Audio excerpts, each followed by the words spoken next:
Praise the lord. సజీవ సాక్ష్యం అనే కార్యక్రమాన్ని వీక్షిస్తున్న మా ప్రియమైన ప్రేక్షకులందరికీ కూడా స్వాగతం, సుస్వాగతం.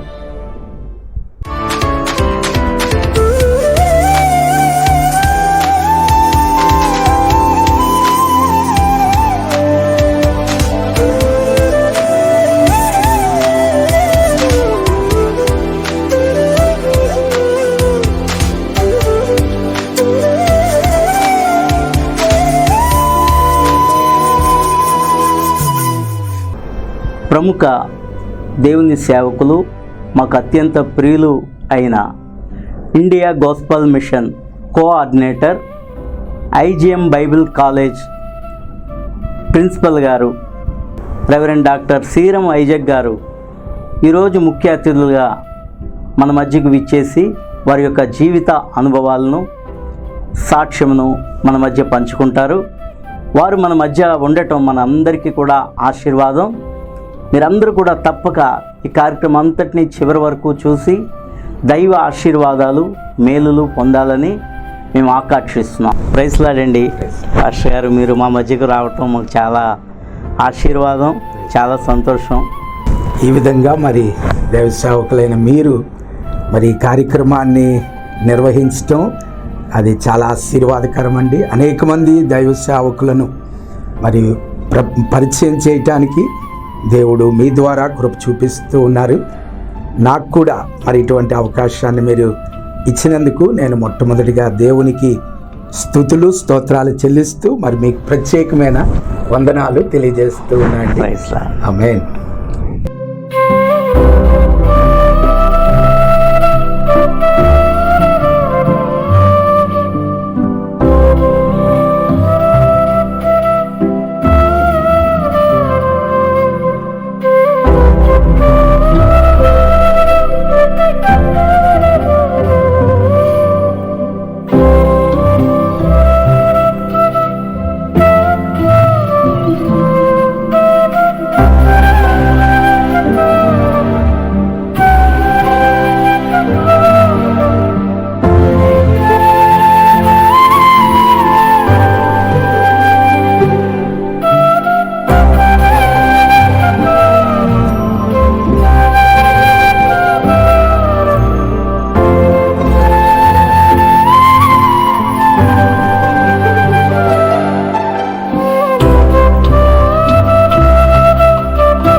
ప్రార్థన చేసుకుని ఈ కార్యక్రమాన్ని మనం చూద్దాం.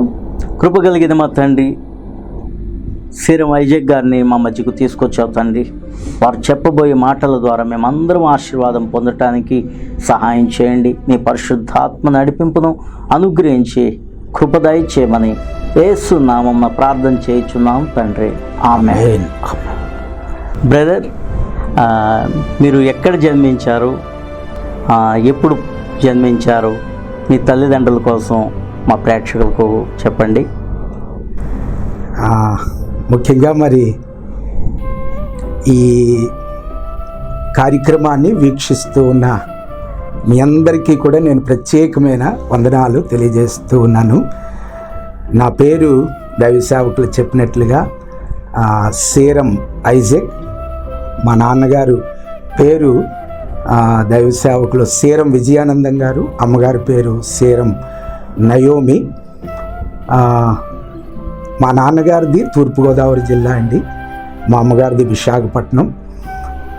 మా నాన్నగారు తూర్పుగోదావరి జిల్లా వేలంగిలో వారు బట్టలు నేస్తూ బట్టల వ్యాపారం చేస్తూ ఉన్న సమయంలో మరి దేవుడు వారిని పట్టుకున్నారు, దర్శించారు.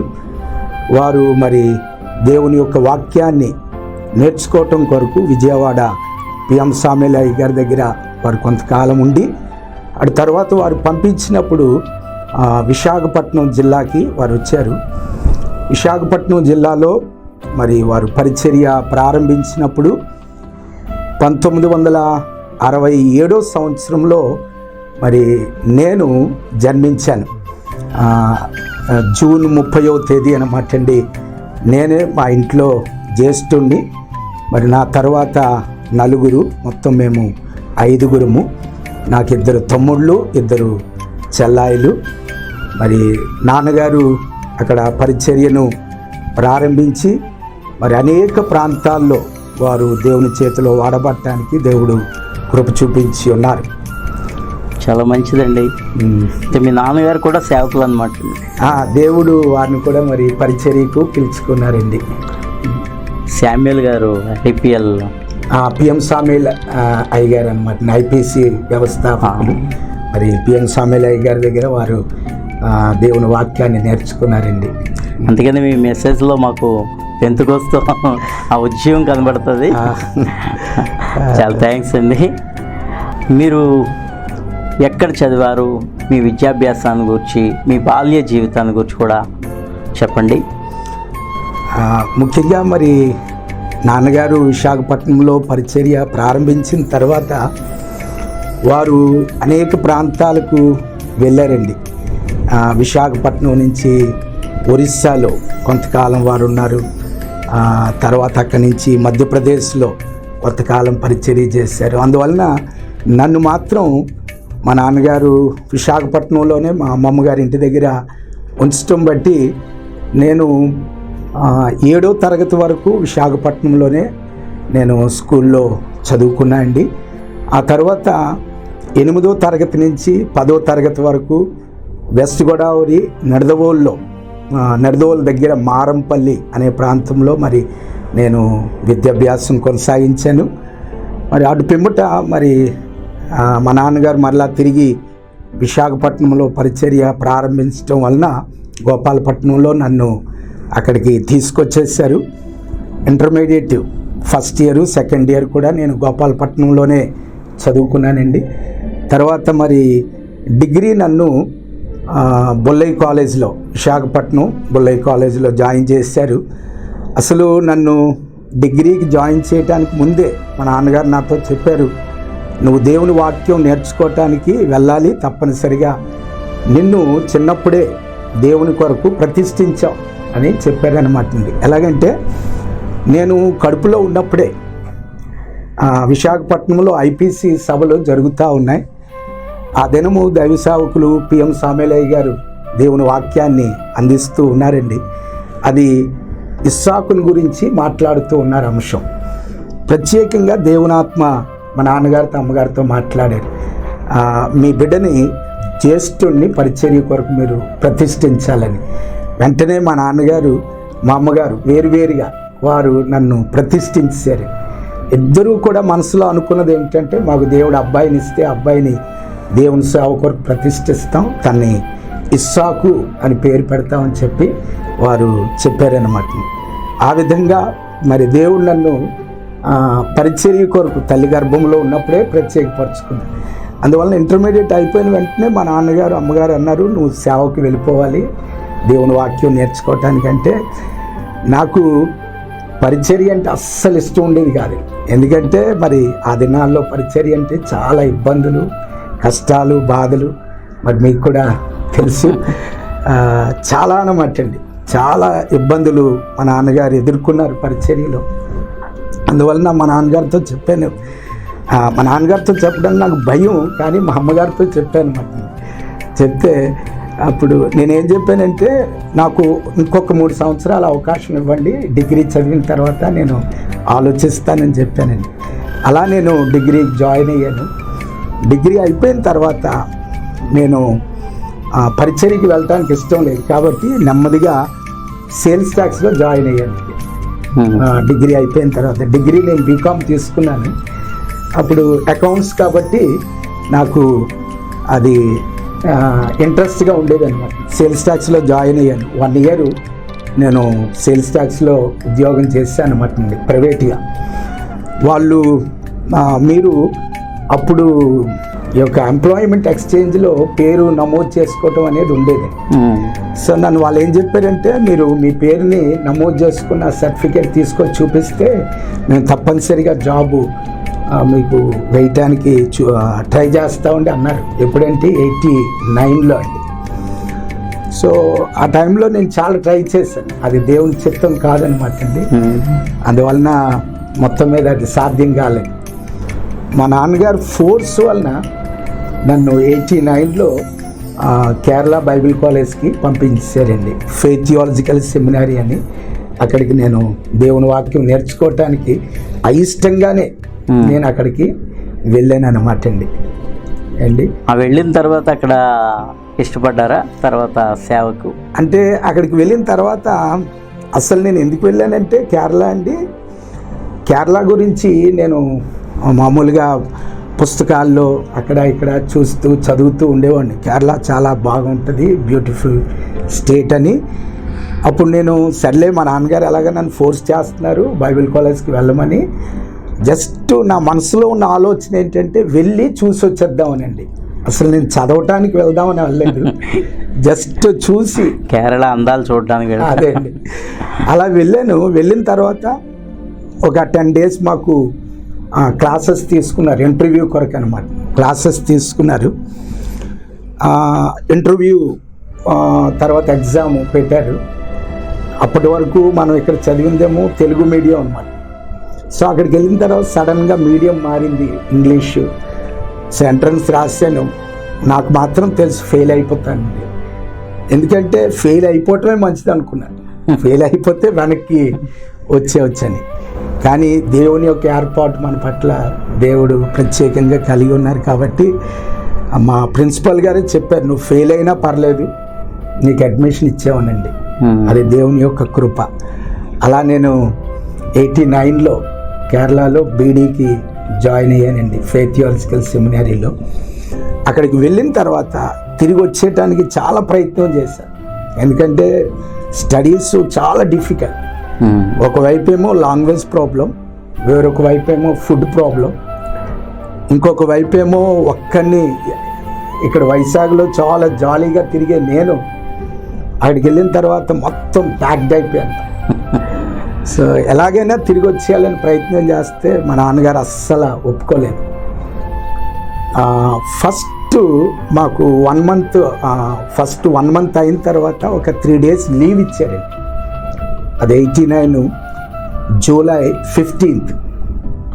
సో మా ఫ్రెండ్ వాళ్ళ ఇంటికి వెళ్ళాను. ఎందుకంటే 1 month అయిన తర్వాత లీవ్కి ఇంచుమించుగా అందరూ వెళ్ళిపోతారు. ఈ లాంగ్ నుంచి వచ్చిన వాళ్ళు మాత్రమే కొంతమంది ఉంటారండి. అలా నేను July 15th మా ఫ్రెండ్తో దగ్గరికి వెళ్ళాను. వెళ్ళిన తర్వాత ఆయన నన్ను ఒక మీటింగ్ తీసుకువెళ్ళాను. సో ఆ మీటింగ్లో నేను అటెండ్ అయినప్పుడు అనమాట అండి, పరిశుద్ధాత్మ చేత నేను నింపబడి మారు మనసు అనుభవాన్ని పొందుకున్నా అండి అక్కడికి వెళ్ళిన తర్వాత. మీరు వైజాగ్లో చదువుకునేటప్పుడు మీ యవ్వన కాల జీవితం అప్పుడు ఎలా ఉండేది? సో వైజాగ్లో నేను చదువుతూ ఉన్నప్పుడు నేను చెప్పాను కదండి, డిగ్రీ జాయిన్ అయిన తర్వాత ఒక సేల్స్ ట్యాక్స్ ఆఫీసులో జాయిన్ అయ్యాను.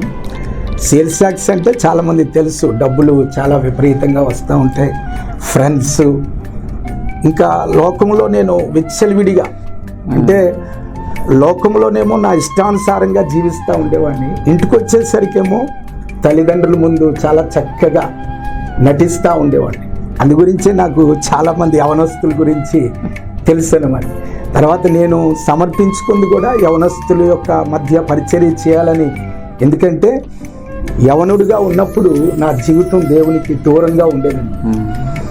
సో అలాగ దేవుడు నన్ను పట్టుకున్నాడు అనమాట. సో ఒకరోజు దేవుని యొక్క వాక్యం నాతో ప్రత్యేకంగా మాట్లాడుతూ ఉంది, కానీ నేను అది పట్టించుకోలేదు.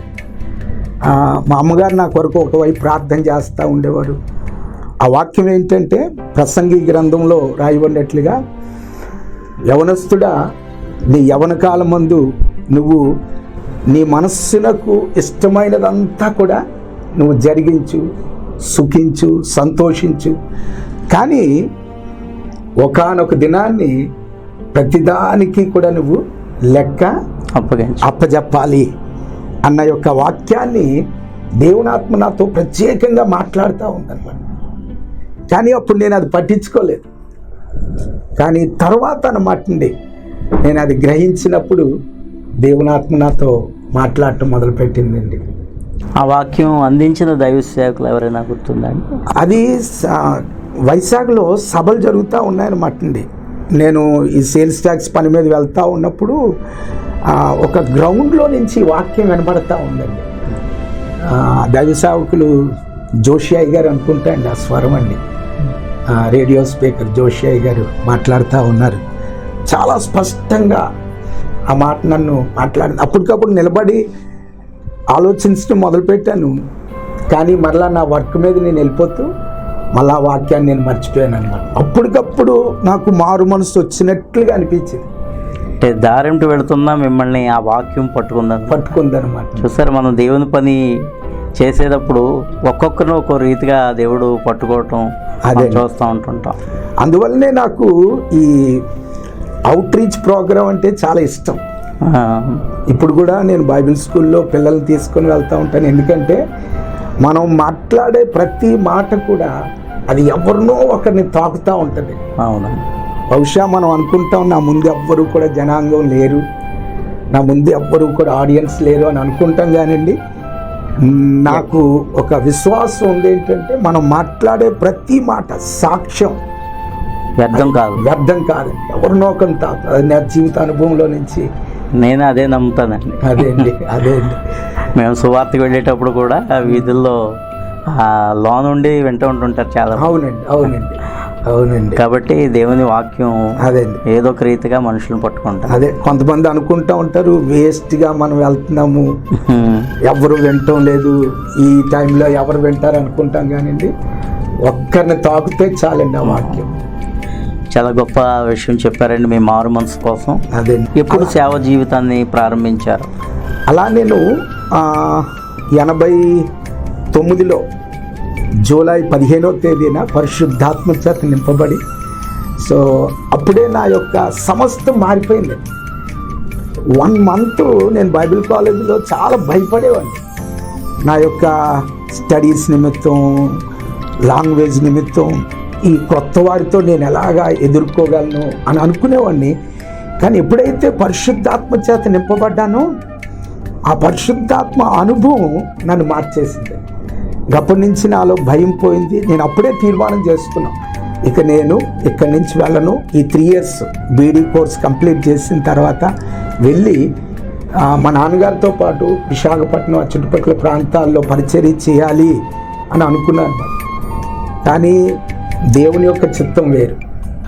ఏంటంటే నా స్టడీస్ అయిపోయిన తర్వాత లాస్ట్ ఇయర్ అన్నమాట 91 అక్టోబర్లో మరి మా కాలేజ్ ప్రిన్సిపల్ గారు కోషి గారు వారు కాకినాడలో సభలు పెట్టారు. మీకు తెలిసే ఉంటుందేమో, 91 అక్టోబర్లో. అప్పుడు ఇక్కడ జకరియా గారని వారు కోఆర్డినేట్ చేస్తూ ఉండేవారు ఆ మినిస్ట్రీ అనమాట. సో మేము వచ్చాం. ఆ టైంలో ఆ మీటింగ్స్ అన్నీ అయిపోయిన తర్వాత కోషి గారు చెప్పారు నాతో, ఇలాగా ఐజాక్ కాలేజ్ ఇక్కడ బైబిల్ కాలేజ్ పెట్టబోతూ ఉన్నాం, మరి నువ్వు కూడా మాతో కలిసి పని చేయాలి అని చెప్పినప్పుడు అప్పుడు నేను ప్రార్థన చేశాను. సార్ నేను ప్రార్థన చేసిన తర్వాత చెప్తానండి అని ప్రార్థన చేశాను. ప్రార్థన చేసిన తర్వాత దేవుడు నాకు ప్రత్యేకంగా దర్శనం ఇచ్చారండి. ఇప్పుడు నేను చేస్తూ ఉన్న పరిచర్య, బైబిల్ కాలేజ్ పరిచర్య, దేవుడు నాకు ఇచ్చిన దర్శనం అన్నమాట. నేను ఎలా కొంతమంది యవనస్తులకి దేవుని వాక్యం నేర్పిస్తున్నట్లుగా దేవుడు దర్శనం ఇచ్చారు. అందువల్ల అప్పటి నుంచి కూడా నేను నమ్మేది ఏంటంటే, మనం ఏది చేయాలన్నా సరే దేవుణ్ణి మనం అడిగితే దేవుడు తప్పనిసరిగా మనకి దర్శనంలో మాట్లాడతారు, తన చిత్తాన్ని మనకి చెప్తారు. అందువల్లనే నేను 92లో కాకినాడలో పరిచర్య ప్రారంభించినప్పటి నుంచి ఇప్పటి వరకు చాలా ఒడిదుడుకులు వచ్చినాయి, చాలా టెన్షన్స్ వచ్చినాయి. పరిచర్యలో నిలబడటానికి ఒకటే కారణం అన్నమాట, దర్శనం.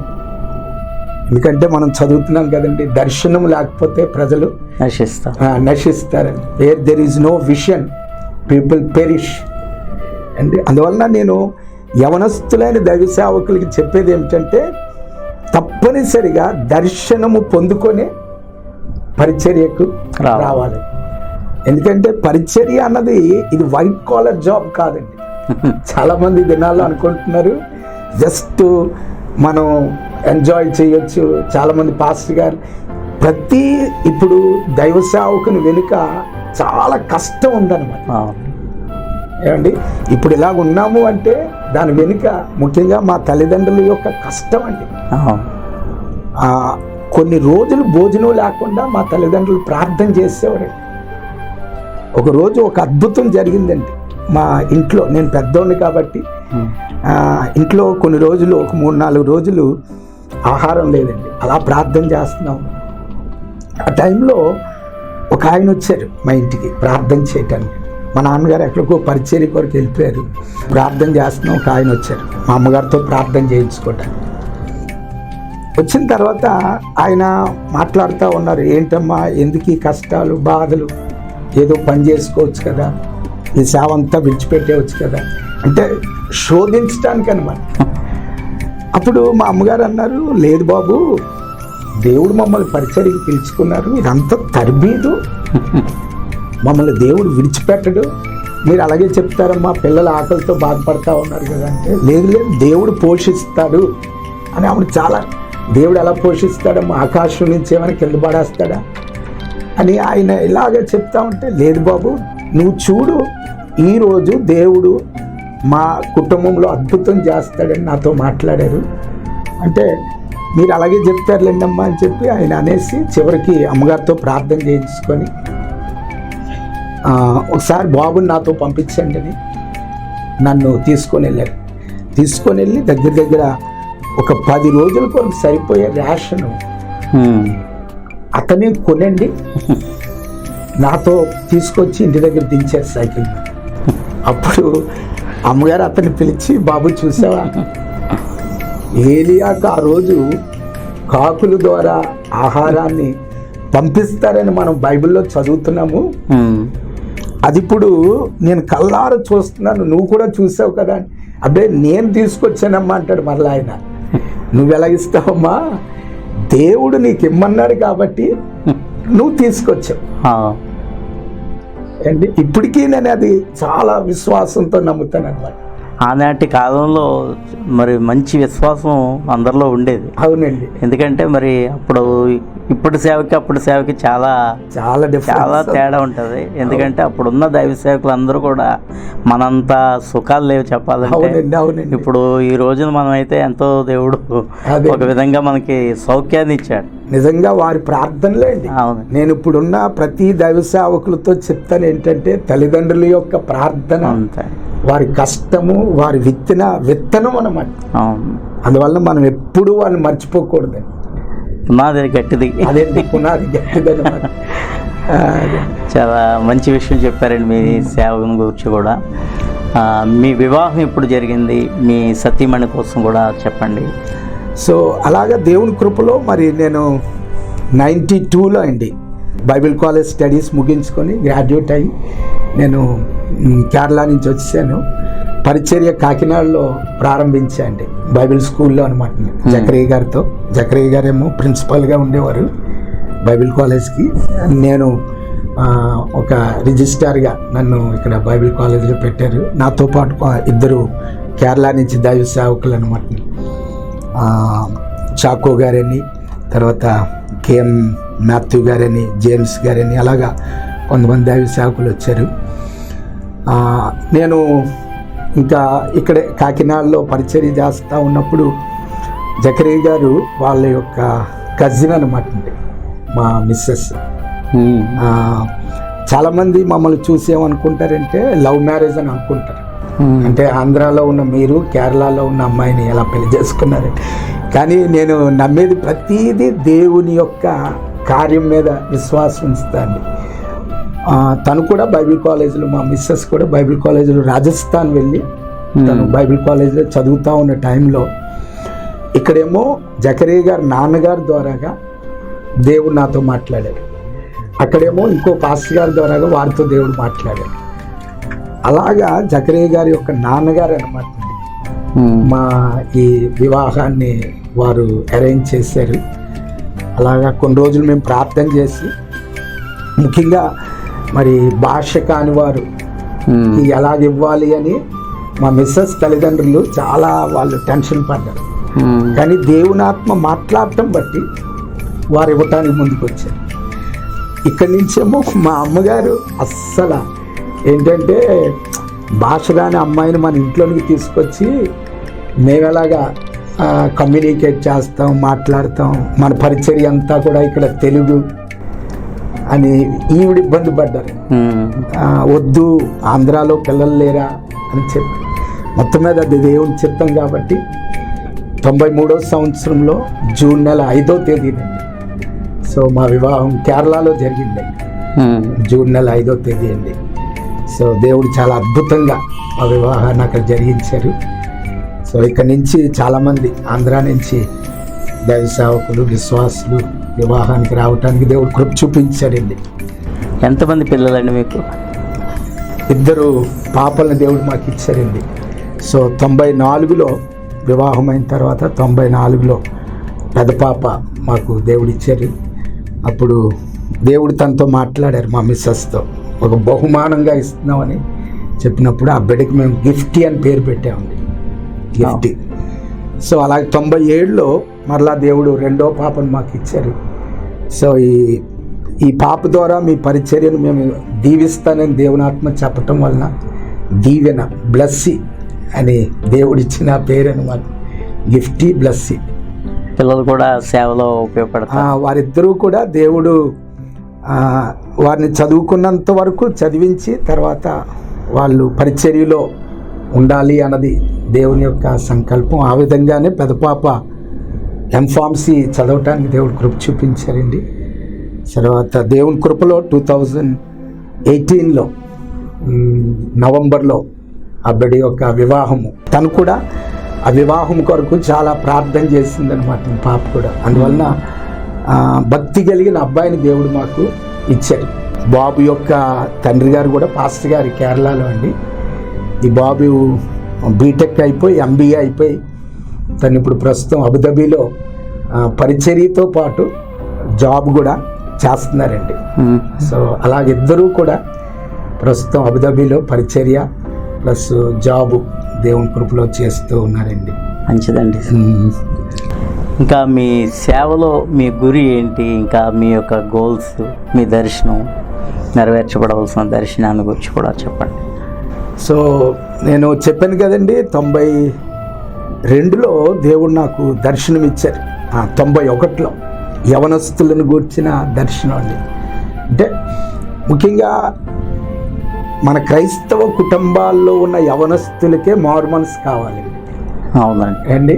అంటే ఏంటి అంటే వాళ్ళు, అంటే నేను పాస్టర్ గారు అబ్బాయిని కాబట్టి చాలా ఓపెన్గా చెప్తున్నాను. మనం మన పేరెంట్స్ ముందు చాలా మంచి వాళ్ళం.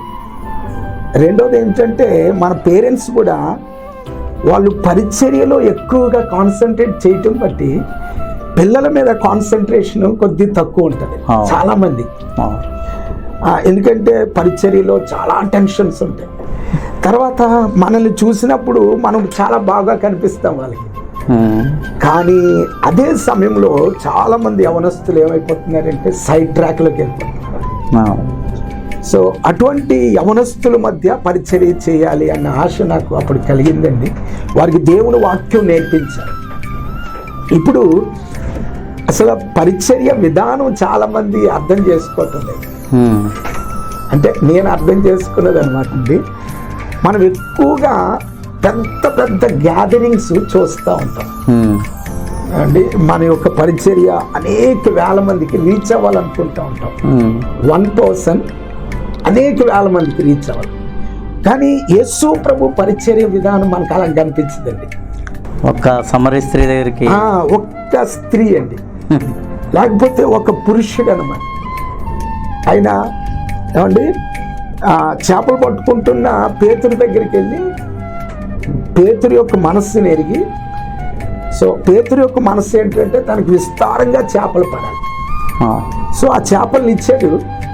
నువ్వు ఆ చేపలు కాదు చూడాల్సింది దా నా దగ్గరికి కదా. ఒక్క వ్యక్తి అనమాట.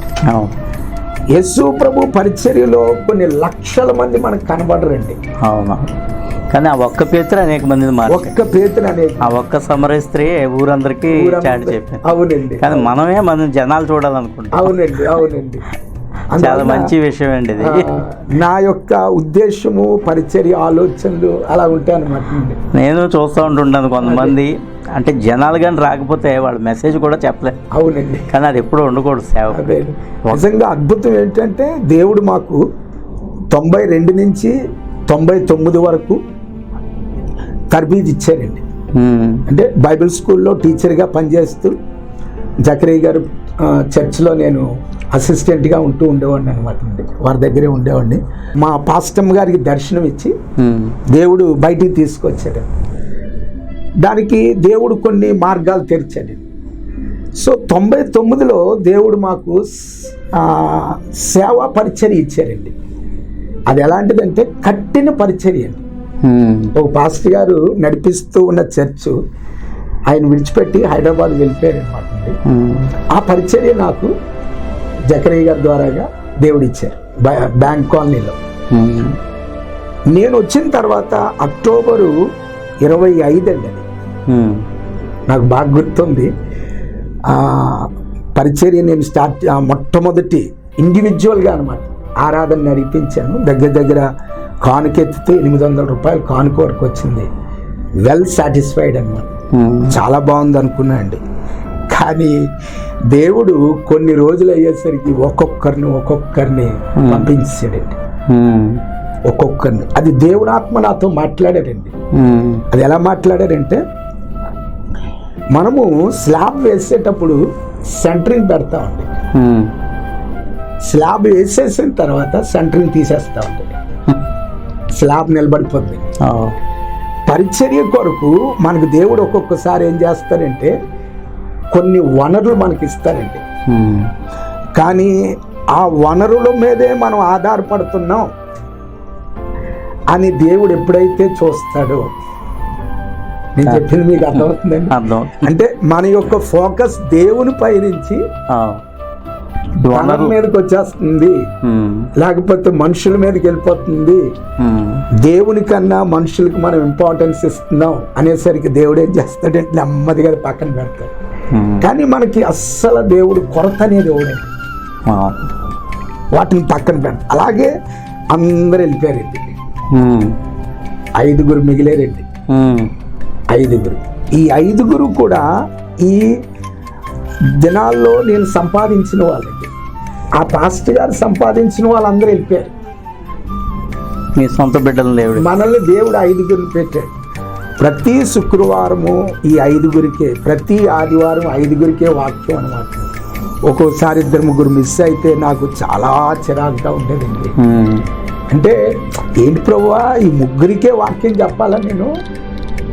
మన దగ్గర తర్బీదు పొంది వెళ్ళిన బైబిల్ స్కూల్ విద్యార్థులకేమో 50, 100 ఇలాగ పరిచారికుల్ని విశ్వాసాలు ఇచ్చారు అని చెప్పి అనుకుంటున్న సమయంలో అద్భుతంగా దేవుడు 2003 నుంచి మన పరిచర్యను దేవుడు మార్చాడు అనమాట. జేకబ్ జార్జ్ గారని ఐజిఎం డైరెక్టర్ గారండి, ఆయన మనకు పరిచయం అవటం, అలా నేను మళ్ళా ఐజిఎం పరిచర్యలో ఈ బైబిల్ స్కూల్ని ప్రారంభించడం ఉంది. అలా 2003 నుంచి దేవుడు పరిచర్యను మార్చారన్నమాట అండి. సో ఇప్పుడు దేవుడు మాకు ఒక చిన్న మందిరం ఇచ్చారండి, అలాగనే చిన్న బైబిల్ స్కూల్ ఇచ్చారు. దేవుడు అలా నడిపిస్తూ ఉన్నారండి. చాలా మంచిదండి. సేవకులందరికీ కావాల్సిందే మీలోంచి దేవుడు తెలియజేస్తున్నాడు. దీనిని బట్టి, ఈ సాక్ష్యాన్ని బట్టి సేవకులందరికీ ఆశీర్వాదం. అవునండి. మీరు ఫెలోషిప్లో కూడా యాక్టివ్ పోర్షన్ తీసుకున్నారు చాలాసార్లు. మన ఫెలోషిప్ల కోసం కూడా చిన్న మాట ఏమైనా ఉంటే చెప్పండి. అదేండి, నేను 92 నుంచి నెమ్మదిగా ఫెలోషిప్కి వస్తూ ఉండేవాడిని, సిటీ పాస్టర్స్ ఫెలోషిప్లో. తర్వాత అలాగా 99లో మరి నన్ను సిటీ పాస్టర్స్ ఫెలోషిప్లో సెక్రటరీగా చేశారు. మనోహరం గారు, దైవ సేవకులు డాక్టర్ బీరా మనోహరం గారు, నేను అలాగనే మరి కలిసి కొంతకాలం ఒక 2 సంవత్సరాలు అనమాట అండి చేసాం. తర్వాత మరలా నన్ను మరలా సెక్రటరీగా చేశారు. అప్పుడు ఒక 2 సంవత్సరాలు నేను చేశాను అనమాట అండి. అంటే నా యొక్క ఆలోచన, ఆశ ఏమిటంటే కంప్లీట్గా దేవుని మీదకి మన యొక్క ఫోకస్ ఉండాలనండి. అదే నేను బైబిల్ స్కూల్లో కూడా ప్రస్తుతం నేర్పిస్తూ ఉంటాను అనమాట అండి. మనము ఎప్పుడైతే దేవుణ్ణి గణపరుస్తామో దేవుడు మనల్ని గణపరుస్తారు అన్నది నా యొక్క ఆలోచన అనమాట. సో ఆ విధంగా మరి ఇప్పుడు ప్రస్తుతం ఈస్ట్ గోదావరి పాస్టర్స్ ఫెలోషిప్లో కాకినాడ రీజనల్కి చైర్మన్గా నేను జస్ట్ పరిచర్య చేస్తూ ఉన్నాను అనమాట అండి. అందులో మరి ఈ కాకినాడ బాధ్యతలు, ఇందులో దగ్గర 11-12 ఫెలోషిప్స్ ఉన్నాయండి. సో అవన్నీ కూడా మేము టీమ్గా చూస్తూ ఉన్నాం అనమాట అండి. దైవ సేవకులందరూ కూడా దేవుని మీదకి వాళ్ళు ఫోకస్ పెట్టాలి అన్నది. మన కాకినాడ ఫెలోషిప్లు ఎన్నున్నా ఏదైనా ఒక సమయానికి వచ్చేటప్పటికి అందరూ ఒకటవడం సంతోషించవలసిన విషయమే. అదే అండి. కాకినాడలో మరి దేవుడు గొప్ప లీడర్స్ని ఇచ్చారు కదండి. అవునండి. దైవ సేవకులు చాలామంది మరి వారి యొక్క అనుభవాలను బట్టి. సో అందువలన మనం దేవుని మీద ఆధారపడేంత వరకు దేవుడు మనల్ని విడిచిపెట్టరండి. ఇప్పుడు మనం పరిచర్య చేసేది ఈ భూమి మీద మనం ఏదో కట్టుకోవటానికి కాదండి. ఏమండి, మనం ఏ విధము చేతనైనను దేవుని కొరకు ఒక ఆత్మను నడిపించాలన్నమాట. సో బైబిల్ చెప్తా ఉంది కదండి, మనం అందరము కూడా క్రీస్తు న్యాయపీఠం ఎదుట నిలవబడతాం. అప్పుడు మనం చేసింది మంచిదైనను సరే, చెడ్డదైనను సరే తగిన ప్రతిఫలాన్ని మనము పొందుకోబోతున్నాం. అక్కడ దేవుడు మనకు ప్రతిఫలం ఇవ్వబోతుంది. ఇప్పుడు సపోజ్ మీరు ఎంత ప్రయాసపడుతున్నారు, ఒక్కోసారి మనసులో మీకు కావచ్చు, నేను ఎంత ప్రయాసపడుతున్నాను, దీనివల్ల నాకు ఏంటి ప్రయోజనం. ఏమండి, మీరు అనుకున్నదంతా ఇక్కడి నుంచి మీకు ఏమండి రాకపోవచ్చు, మిమ్మల్ని జనాలు పట్టించుకోకపోవచ్చు. ఏమండి, ఒక్కోసారి నేను కూడా మనసులో అలాగ అనుకునేవాడిని అనమాట. ఎంత కష్టపడుతున్నాను, ఎవరు పట్టించుకోవటం లేదండి. అంటే సహజం, మనిషి యొక్క నేచర్ ఏంటంటే మనం ఏదైనా చేస్తే తప్పనిసరిగా నన్ను పట్టించుకోవాలి అని అనుకుంటారండి మనిషి. కానీ క్రైస్తవ్యము ఏంటంటే అలా అనొద్దు అన్నది క్రైస్తవ్యం. అలా నువ్వు ఎక్స్పెక్ట్ చెయ్యొద్దనండి. ప్రతిదానికి పరలోక రాజ్యంలో బహుమతి అన్నమాట. కానీ ఇక్కడ కూడా దేవుడు మన ప్రతి అవసరాలు, అది నేను అద్భుతంగా నమ్ముతాను అన్నమాట. నేను పరిచర్యకు వచ్చినప్పుడు 92లో ఒక సైకిల్ వాడేవాడిని అండి. 92లో అండి. తర్వాత మా బావగారు చెల్లూరులో పాస్టర్ గారు ఉన్నారండి, జేఎస్ రాజు గారు, ఆయన TVS 50 ఇచ్చారు నాకు, మీరు వాడుకోండి అని. ఆ TVS 50 నేను కొద్దిగా నెమ్మదిగా వాడుతూ ఉన్నప్పుడు పిల్లలు పెద్దవాళ్ళు అవుతున్నారండి. అప్పుడు నేను ప్రార్థన చేసుకున్నాను. ప్రార్థన చేస్తే మళ్ళీ చాంప్ కొన్నానండి, టీవీఎస్ చాంప్ సెకండ్స్. మళ్ళా నేను ప్రార్థన చేయటం మొదలుపెట్టాను. ప్రార్థన చేస్తూ ఉంటే దైవ సేవకులు జాన్ కుట్టి గారు కేరళ నుంచి వచ్చి అన్నారు, దేవుడు మీ పరిచర్య కొరకు ఒక మంచి వాహనాన్ని ఇవ్వబోతున్నాడు, నువ్వు ప్రార్థన చేయి. నువ్వు ప్రార్థన చేయలేదు కనుకే నీకు ఇంకా బండి రాలేదన్నారు. నాకు ఆయన మీద చాలా బాధ అనిపించింది. ఆయనకి ఏం తెలుసు నా ఫైనాన్షియల్ ప్రాబ్లమ్స్ అని అనుకున్నా. కానీ ప్రార్థన చేశానండి. ప్రార్థన చేస్తే అద్భుతం ఏంటంటే దేవుడు చూపించారు నాకు రాత్రి ఒక స్ప్లెండర్ అండి. కొంతమందికి అది అటకారంగా ఉండొచ్చు కానీ అద్భుతం అండి. దాని కొరకు నేను ప్రార్థన చేయటం మొదలుపెట్టాను. సో దేవుడు దానికి ఎలాగంటే మా విశ్వాసులు ఒక ఆయన కొద్దిగా డబ్బులు ఇచ్చారు నాకు. ఆ డబ్బులు తీసుకొని వెంటనే నేను ఆ వెహికల్ కొనడానికి మూర్తిరాజుని తీసుకొని వెళ్ళానండి. ఎందుకంటే అప్పుడు నాకు సరిగా బైక్ డ్రైవ్ చేయటం రాదు. మూర్తిరాజు నేను వెళ్ళామండి. వెళ్ళిన తర్వాత మా విశ్వాసిని దేవుడు ఒక మంచి విశ్వాసిని ఇచ్చారు. ఆయన ఏమని అన్నారంటే, మాస్టర్ గారు, నేను ఇక్కడికి వచ్చినప్పుడు నాకు దేవుడు ఇచ్చిన దాన్ని బట్టి 200 రూపాయలు దశంభాగం ఇస్తుందని మీకండి, కానీ ఈ నెల నుంచి దేవుడు నాకు 2000 రూపాయలు దశంభాగం ఇచ్చేటట్లుగా చేశారు. ఈ 2000 రూపాయలు నేను మీకు ఇస్తాను, మీరు వెహికల్ కొనండి అన్నారు అండి. నేను నా లెక్క ఎలాగంటే పర్లేదు, ఒక 1800 వరకు ఈఎంఐ పెట్టుకుంటే మనకు పర్లేదు అని నేను అనుకొని వెళ్ళి వెహికల్ తీసుకున్నామండి. నేను చూసిన అదే కలర్ బ్లాక్ స్ప్లెండర్ అది తీసుకొని వచ్చానమాట అండి. కానీ దేవుడు నాకు నేర్పించింది ఏంటంటే అండి, నువ్వు ఆ విశ్వాస ఇచ్చే డబ్బుల మీద ఆధారపడ్డా. ఇన్ని కార్యాలు నేను నీకు చేసినా నువ్వు స్టిల్ ఇంకా నీ మనస్సు లోకం మీదకి వెళ్తుంది. ఒక 3 ఈఎంఐలు కట్టిన తర్వాత ఆయనకి ట్రాన్స్ఫర్ అయిపోయింది. ఆయన ఇవ్వటం మానేశారు.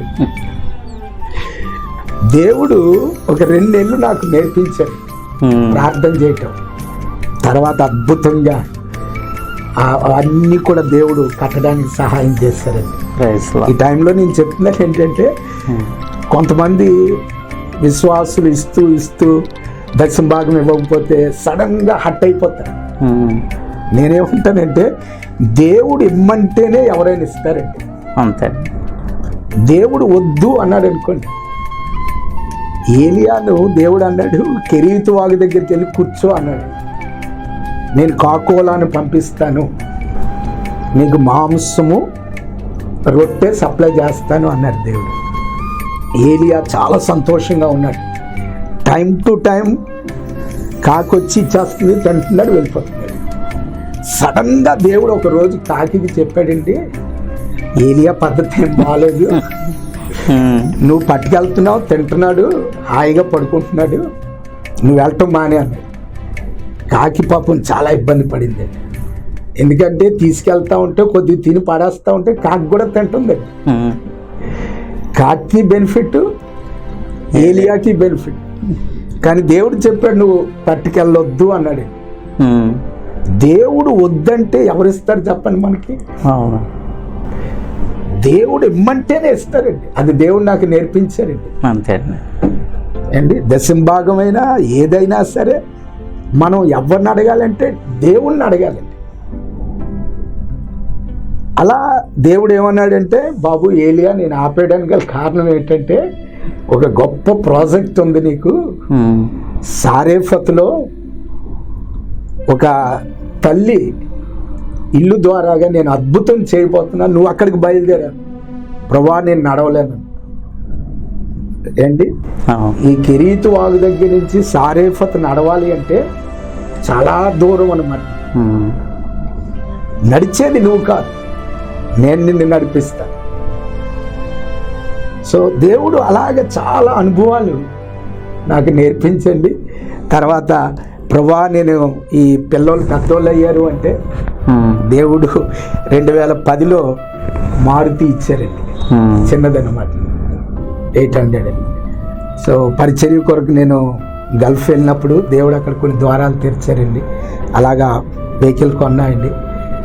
ప్రభువా లాంగ్ వెళ్ళటానికి నడుము నొప్పి వచ్చేస్తుంది ప్రభు అంటే మళ్ళా నేను ఇలాగే దేవునితో డైరెక్ట్ అడుగుతూ ఉంటాను మాట. డైరెక్ట్ అంటే మన తండ్రి కదండి. అంతే.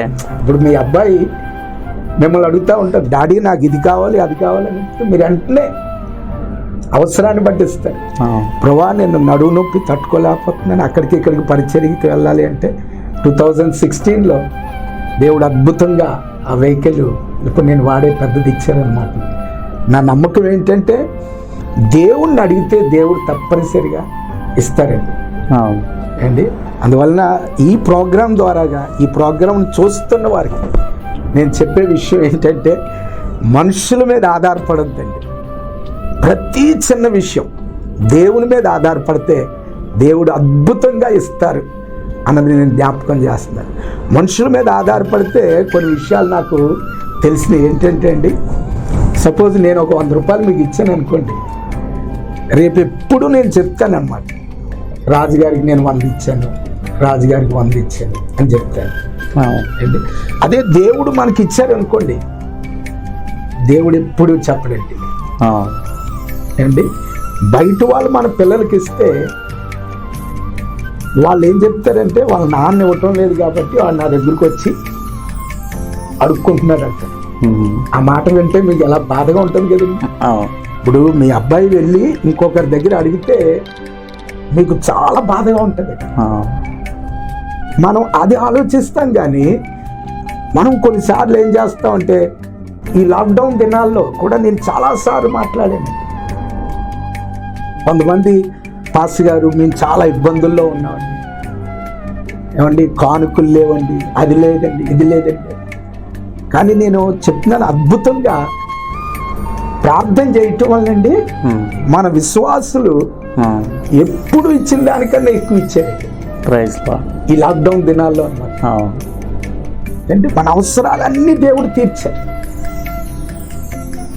కాబట్టి చాలామందికి ఇప్పుడు మెయిన్ ప్రాబ్లం ఏంటంటే క్రైస్తవ్యం ఒక రిలీజియన్గా చూస్తున్నారు, కానీ క్రైస్తవ్యం it's not a religion, it's an experience అన్నమాట. అనుభవం అండి. మనం ఎందుకండి చేతులు చాపాలి? ఈ మధ్యన ఒక ఆయన అంటున్నాడు, మీరు దేవుని గురించి మీకు పెద్దగా ఏం తెలియదండి అంటే ఒక ఆయన అనమాట. ఈ మధ్యన ఎక్కువగా యూట్యూబ్లోను అక్కడ ఇక్కడ అనవసరంగా మాట్లాడుతున్నాడు. బైబిల్ పెద్దగా తెలియదు ఆయనకి. మీ దేవుడు సూర్యుని చేశాడని చంద్రుని చేశాడని మీరు ఎలా చెప్తా ఉంటారు ఏమండి, మీ దేవుడు ఆకాశంలో ఉన్నాడు అంటారు, ఇలాగని ఆయన చెప్తా ఉన్నాడు అనమాట. అంటే బహుశా ఆయనకు బైబిల్ అర్థం కాకేదో చెప్పుంటాడండి. కానీ అనుభవించే వాళ్ళు మాత్రం వాళ్ళు చెప్తారు ఏంటంటే యెహోవా ఉత్తముడని రుచి చూచి తెలుసుకో. Taste and see that the Lord is good. అంటే వితౌట్ టేస్టింగ్ మనకి ఎలా తెలుస్తుందండి? చాలా మంచి విషయాలు చెప్పారండి. చివరిగా ప్రేక్షకులతో వారికి ఏమైనా చెప్పాల్సిన ఉంటే చెప్పండి. ఇప్పటికే చాలా విషయాలు వచ్చినాయి. అయితే చివరిగా ముగింపు మాటలు. బైబిల్ స్కూల్ని దేవుడు మరి అలా జరిగిస్తూ ఉన్నారు. ఇప్పుడు కూడా అనేక మంది యవనస్తులు దేవుని వాక్యాన్ని తరబీదు పొందుకొని అనేక చోట్ల మరి వాడబడతా ఉన్నారు. వారిని బట్టి నేను దేవుని స్తుతిస్తూ ఉన్నాను. మరి చివరిగా నేను ప్రేక్షకులతో ఈ మాటలు వింటున్న వారితో చెప్పేది ఏమిటంటే, ఇప్పటివరకు అనేకమైన విషయాలు చెప్పాను. సో ఎప్పుడైతే మనకు కష్టాలు ఉంటాయో ఆ కష్టాలలో దేవుడు మనతో కూడా ఉంటాడు అన్నది మనం అనుభవించగలం అన్నమాట. కష్టం లేకపోతే దేవుని యొక్క శక్తి మనకు అర్థం కాదండి. కీర్తనాకారుడు చెప్పినట్లుగా శ్రమలు రావటము నాకు మేలాయను అంటాడని. సో అందువల్ల శ్రమలు పడినప్పుడు అయ్యో దేవుడు నన్ను విడిచిపెట్టేశాడు అని మనం ఏమీ కూడా తొందరపడనక్కర్లేదు. దేవుని మీద మనం ఎప్పుడైతే ఆధారపడతామో తప్పనిసరిగా దేవుడు మనల్ని అద్భుతంగా నడిపించబోతూ ఉన్నాడు. ముఖ్యంగా నేను చెప్పేది ఏమిటంటే దేవునిని గనపరచు వారిని దేవుడు గనపరుస్తాడు. నిన్ను నీవు గనపరుచుకోవటానికి అస్సలు ప్రయత్నం చేయనక్కర్లేదు. నన్ను ఎవరు పట్టించుకోవటం లేదు, నాకెవరు దండలు వేయటం లేదు, నాకెవరు శాలువాలు కప్పటం లేదు, నా పరిచర్యకు ఒక ఐడెంటిటీ రావటం లేదు అని నువ్వు అస్సలు ఎప్పుడూ కూడా తొందరపడనక్కర్లేదు. నేను చెప్పేదన్నమాట, దేవుడు నిన్ను గనపరచబోతూ ఉన్నాడు. స్టెఫను పరిచర్యలో మనం చూస్తున్నామండి. స్టెఫను చేసే పరిచర్య కొన్ని దినాలే, కానీ స్టెఫను ఈ లోకములో పరిచర్య ముగించుకొని తండ్రి నా ఆత్మ నీకు అప్పజెప్పుకుంటూ ఉన్నాను అన్నప్పుడు అక్కడ మనం చదువుతున్నాం ఏంటంటే యేసయ్య లేచి నిలవబడ్డాడటండి. ఒక స్టెఫను గురించి రిసీవ్ చేసుకోవటానికి యేసయ్య నిలవబడినప్పుడు మీ కొరకు నా కొరకు ఎంత ఆధిక్యత పరలోకంలో దేవుడు సిద్ధపరిచాడన్నది మర్చిపోద్దండి. ప్రభు రాకడ చాలా సమీపంగా ఉంది. యుద్ధాలను గురించి మనం వింటున్నాం. యుద్ధ సమాచారాలు, భూకంపాలు, కరువులు, మిడతలు ఇవన్నీ బైబిల్లో ఉన్నవే. నా యేసయ్య త్వరగా రాబోతూ ఉన్నాడు. మరి సిద్ధపరచబడదాం ప్రభు రాకడ కొరకు. అప్పటి వరకు మరి పరిచర్య ఇలాగనే కొనసాగుతుందండి. దేవుడు మనలందరినీ బలపరచాలి. మరి నా కొరకు, మా దైవ సేవకురాలు కొరకు, అలాగనే దేవుడు మాకు ఇచ్చిన 2 బిడ్డలు, అలాగనే మా అల్లుడు వారి పరిచర్యలో వాడబడే విధంగా మీరు ప్రార్థన చేయండి. మరి మా నాన్నగారు, అమ్మగారు వారి యొక్క ప్రార్థన ప్రతిఫలం ఇలా ఉన్నాం మేము. తల్లిదండ్రులకు నేను చెప్పేది ఏమిటంటే, మీరు చేసే ప్రార్థన వృధాగా పోదు. మీ బిడ్డల్ని దేవుడు దీవిస్తాడు. అది నా జీవితంలో నేను చూశాను.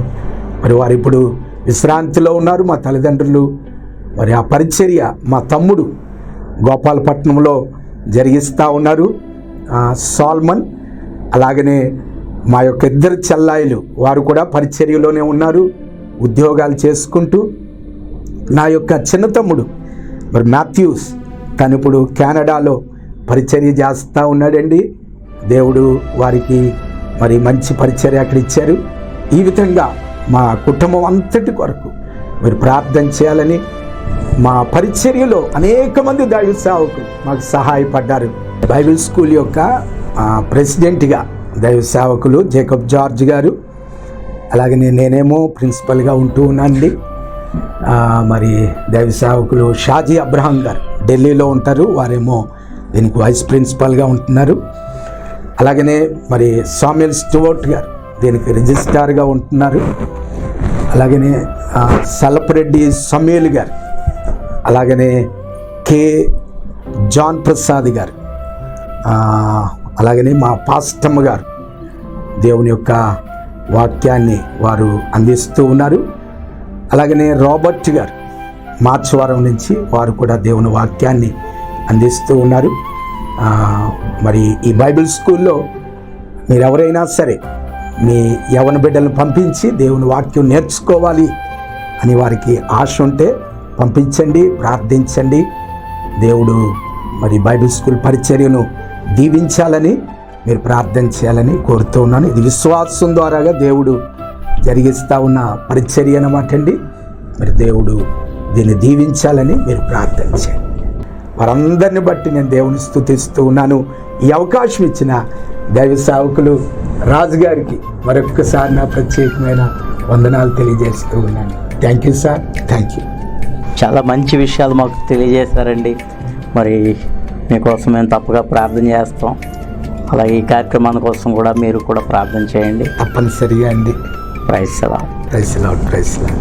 ప్రియమైన వారులారా, రెవరెండ్ డాక్టర్ సీరం ఐజక్ గారు వారి జీవిత అనుభవాలను బట్టి ఎన్నో విషయాలు సేవకులు అలాగే విశ్వాసులు కూడా తెలుసుకోవాల్సిన విషయాలు మనం తెలుసుకున్నాం.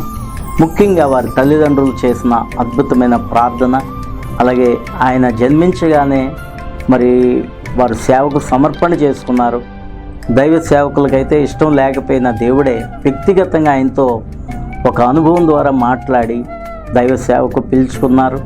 మరి ఆయన ఒక బైబిల్ కాలేజీ ప్రిన్సిపల్గా కూడా ఎదగటానికి దేవుడు కృప చూపించాడు. అనేక పరిచర్లు వారికి దేవుడు అప్పగించాడు. కాబట్టి ఈ యొక్క సాక్ష్య అనుభవాలను బట్టి మన జీవితాల్లో కూడా అలాంటి గొప్ప దీవెనలు పొందాలని, ముఖ్యంగా ప్రతి పేరెంట్స్ మీ పిల్లల కోసం ప్రార్థన చేస్తే వారు కూడా దేవునికి ఉపయోగపడే మంచి సాధనాలుగా తయారు కాగలుగుతారు. కాబట్టి ఈ యొక్క కార్యక్రమాన్ని వీక్షిస్తున్న మీ అందరినీ దేవుడు బహుగా దీవించి ఆశీర్వదించి ఫలింప చేయునుగాక. ప్రార్థన చేసుకుందాం. ఆమేన్.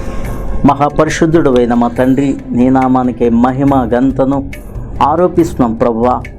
సజీవ సాక్ష్యం అనే ఈ కార్యక్రమం ద్వారా అనేక మంది వారి యొక్క జీవిత అనుభవాలను పంచుకొని చుండగా నీవు ప్రభువా నీ ప్రజలతో మాట్లాడుతున్నావు ప్రభువా.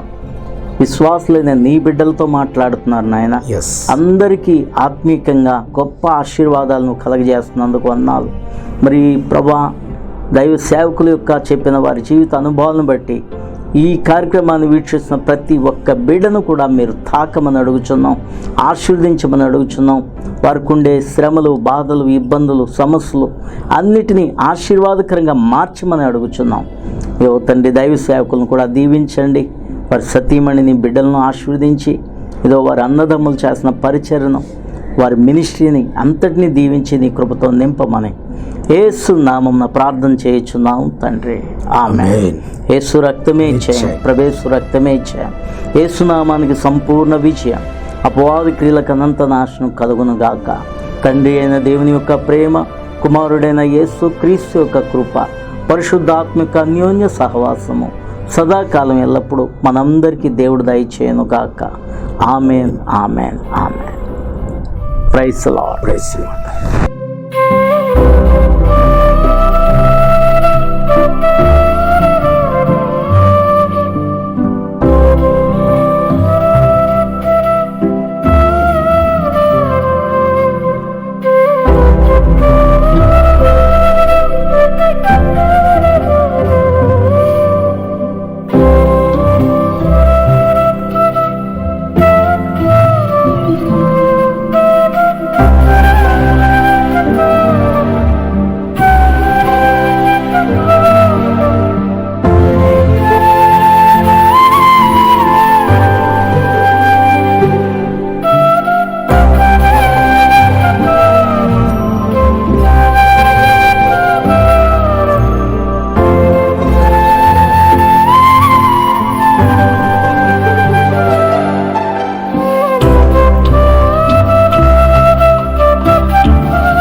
లైక్ చేయండి, కామెంట్ చేయండి, షేర్ చేయండి, సబ్స్క్రైబ్ చేయండి. కింద ఉన్న బెల్ మాత్రం కొట్టకుండా మర్చిపోకండి.